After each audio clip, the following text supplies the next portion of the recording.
Hey skaters, Nate from eSkate here, and today we're going to be taking a look at the belt drive systems of the backfires outlet because some people have been getting this weird clicking. Have a listen.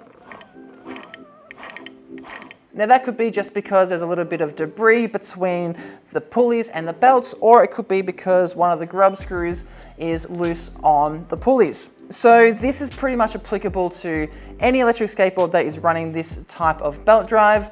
That's including X-Way, Meepo, Wowgo, any boards like that, even some of the boosted boards. You can follow along with this to make sure that your board is running smoothly and you're getting the best performance out of your electric skateboard as possible. So it's fairly easy to take these drive kits apart. All you're gonna need is a T-tool and the Allen keys. Most of the time these companies will send you the required Allen keys that you need. However, if you don't have the required Allen keys, you can just pick them up from any hardware store. So first of all, we've got to take off this nut that's inside the wheel. It's pretty easy. You got to use the middle section of the T-tool. Just twist it, keep twisting until it comes off.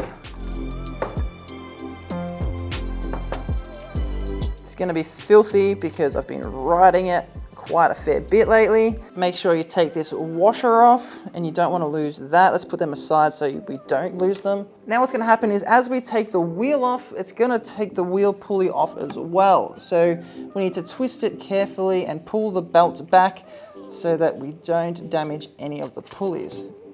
And there you go, that has come straight off. You can see that is the back side of the pulley there. So what I'll do is I will check to see if there's any debris in these teeth.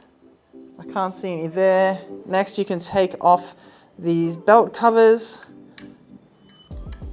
so we can get access to the motor pulleys. You can see just how dirty it gets inside these motor parts. So there's the belt. I will check to see if there's any debris inside these belts. No, I can't see anything inside these belts. I will just put it inside out, clean it up a bit. So I'm not sure if you can hear this. Let me get closer.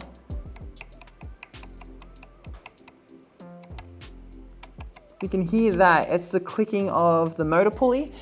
It's not on tight enough. So there's a little bit of space in between the grub screw and the axle. All you gotta do is tighten that up with a tiny little Allen key, which does not come with the backfire board. So let me grab my toolkit.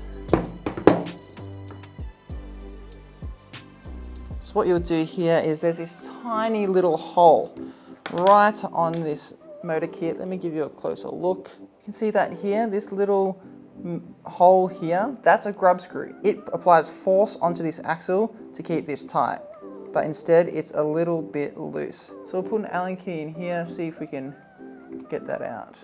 I'm just gonna loosen it all the way off to show you how it works. So this is the motor pulley, and that's the grub screw hole there. There's a tiny little hole just on top of this axle where the grub screw fits into to keep it secure. So let's go ahead and lock this up tight. What you should really be doing is using some Loctite on this grub screw. Take it out and apply some Loctite so that it doesn't slip. For now, I don't have any Loctite on me, unfortunately, so I'm just gonna tighten it up for now and make sure that I go and get some later on. There you go, it really did not take that much to tighten that up. I think that's gonna fix all of our problems. Let's chuck the belt back on first, like so.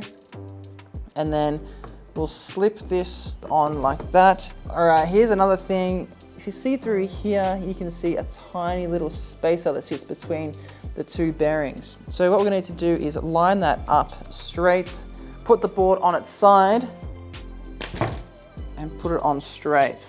Get this spacer to sit straight, and just rotate it around until the belt catches on.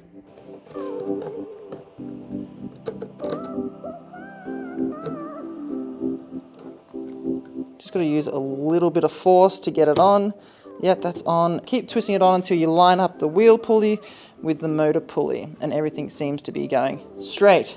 All right, I would go ahead and put the washer on, put your locking nut on, and then just tighten this up. Not all the way. I would go up until you can't go any further, and then pull back just a tad, because you need some space between the nut and the wheel so the wheel can spin freely. Otherwise, you're gonna put too much friction on the wheel and not get the performance that you should be getting out of the board. And then, probably should have done this before, but oh well, I'll just do it now. Let's put on the belt covers. Would have been so much easier if I had to put the belt cover on before the wheel. But hey, there you go, perfect. And that's it. Now you just do the same process for the other motor and away you go.